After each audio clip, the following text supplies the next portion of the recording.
fjala bukur, kënga e mirë, humori, vallëzimi e shumë çka tjetër do t'ju presin në këtë shesh të bukur.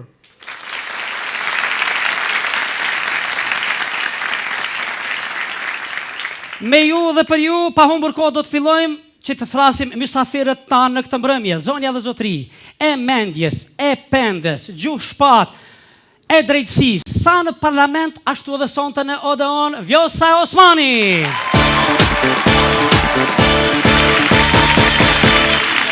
Mirë mama Vjos, urdhna ju lutem.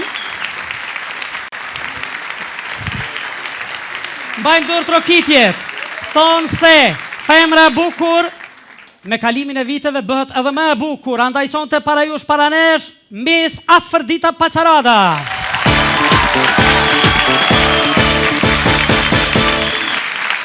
Mirë mbrëma Afërdit, mirë se erdhe. Urdhënin këtë karrik. Mirë se erdhet.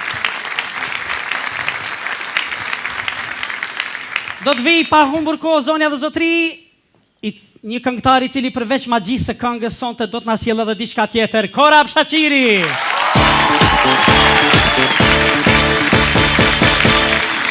Mirë mbrëma Korab. Mirë se erdhe. Afër Vjosës atje. Ecim tutje. Erdhi një ditë si meteor e tani është shndruar në vulkan të skenës Adelina Tahiri. Mirë mama Adeli. Mirë se erdhe. Urdhro atje.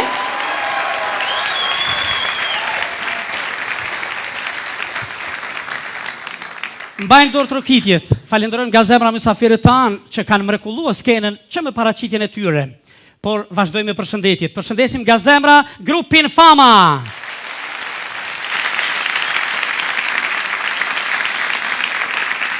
Telespektatorin dhe spektatorin e nderuar që sonte është i shumte, sidomos dominon nga gjimnazi Frank Bardhi nga Mitrovica.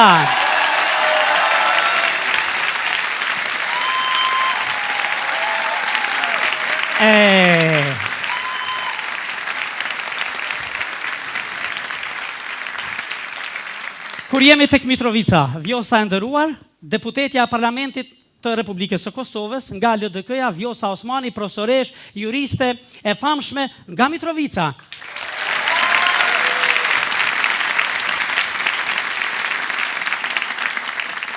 Afërdita Paqarada e martuar për Mitrovicali.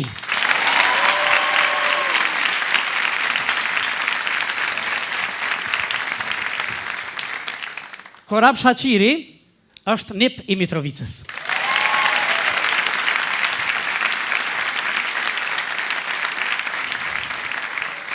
Mihria që gjithçka e mban në duar, situatën mendoj këtu e Mitrovicës, ha?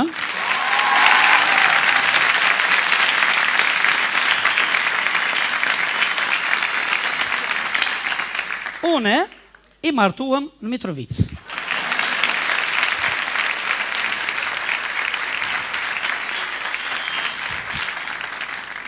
Edhe kësaj bukurie të rrallë do t'ja gjejmë një djalë pej Mitrovice.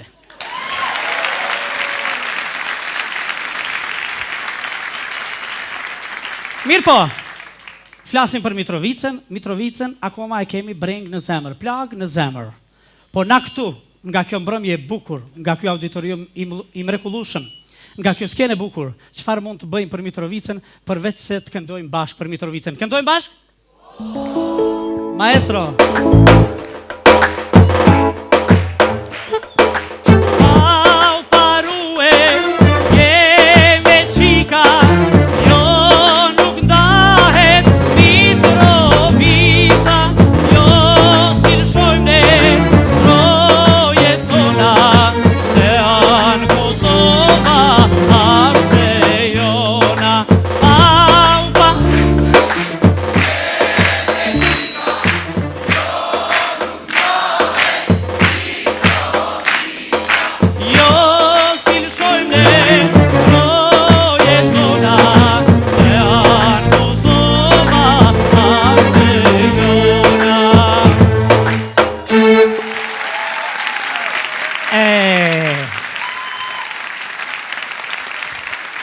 Në ndorë trokitjet tuaja do të falenderojmë ata që mundsojnë realizimin e këtij spektakli, sponsorët tanë, marketing.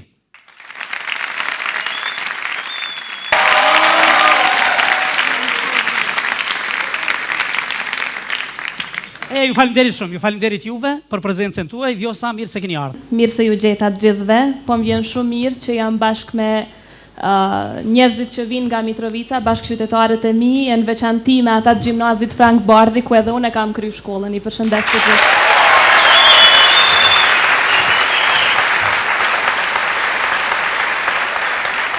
Afërdita, është mirë me qenë nuse Mitrovica, Pa tjetër, atë ndjenje din edhe ti që je Vëndër vander, po. Mitrovice.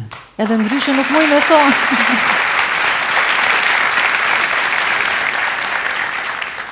Adelina, tham diçka, mirë se erdhe, nga Shkupi vjen. Po, nga Shkupi, ndjem shumë e privilegjuar që jam pjesë e misionit juj, po ndjem shumë komod në rrethin e juj, rreth Mitrovica, edhe ndjem mirë që jam pjesë e misionit. Faleminderit.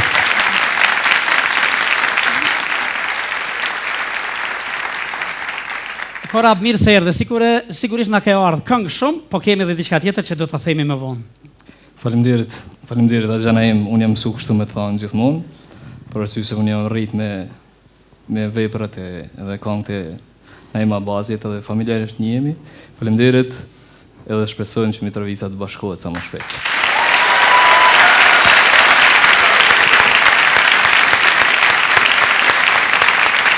Vjosa Osmani, është kënaqësi që ju kam këtu.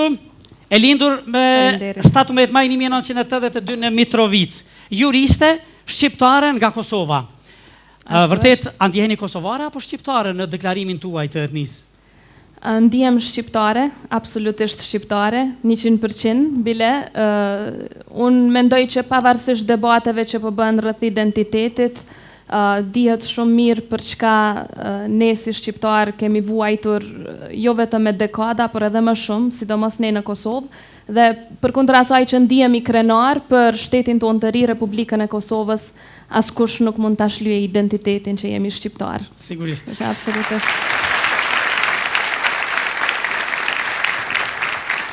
Ju në realitet u bë të njohur me një gusht 2006 kur u emëruat këshilltare e presidentit atëhershëm Fatmir Sejdiu për çështje ligjore dhe ndërkombëtare.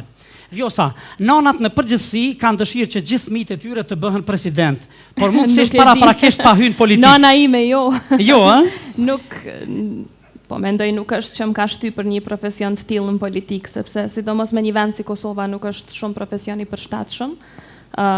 Kuptohet që si një numër i madh i prindve e mi kanë dashur me shku ka mjekësia, mirë po kom dalë dikun tjetër ka qenë. Besoj që shumë gjëra janë të shkruar vërtet, nuk mundesh me ju ik atyre. E ke fatin caktum jo vetëm në aspektin e asaj me kënd ta kalosh jetën mirë, po edhe në aspektin e profesionit deri dikun.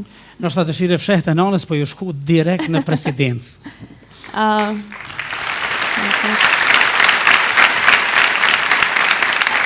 Vjosa, në mësimet fillore dhe ato të mesme keni ndjek në vendlindje, ndërsa mësimet e larta në Prishtinë, në Fakultetin Juridik, pranë Universitetit Prishtinës. Tani jeni profesoresh pikërisht në këtë universitet. Si është raporti juaj me studentët? Jashtëzakonisht i mirë, në fakt është profesioni që vërtet dua ta ushtroj tërë jetën. Politikës nuk i dihet, vërtet nuk i dihet as çfarë do të ndodhë në nesërmën, mirë po ligjërimin fakultet, jo vetëm në Universitet Prishtinës, por në Universitet Amerikan është diçka që më jep shumë kënaqësi.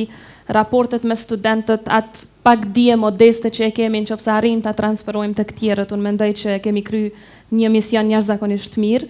Edhe Kosova vërtet ka student shumë punëtor, shumë talentuar që në momentin që na përfaqësojnë në skenën ndërkombëtare ja zbardhin fytyrën Kosovës dhe kjo është një ndjenjë jashtëzakonisht e mirë.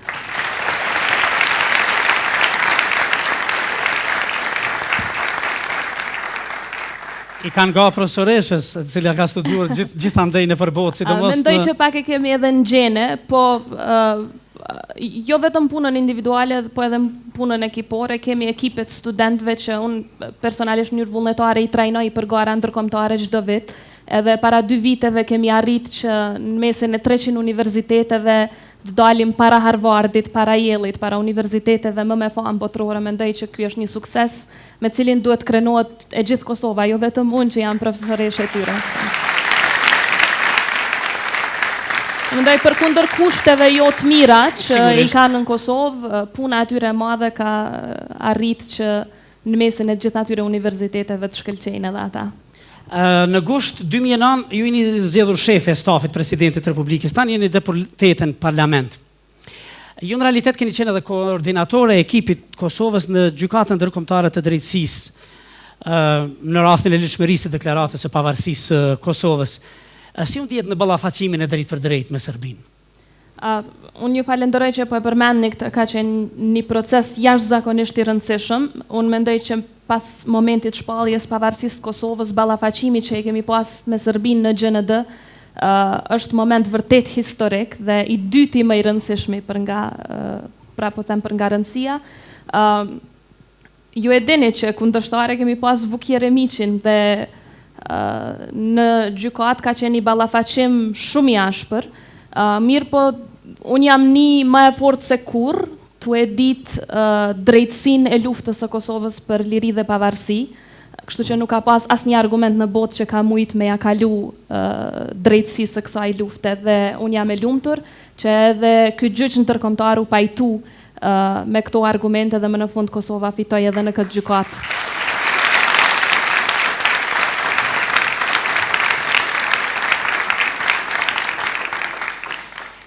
E kemi kaluar një farë lloj kaptinin e parë me ju, sepse tani do të kalojmë në një pjesë tjetër ku mua më intereson si politikane që jeni së bashku me grupin tuaj.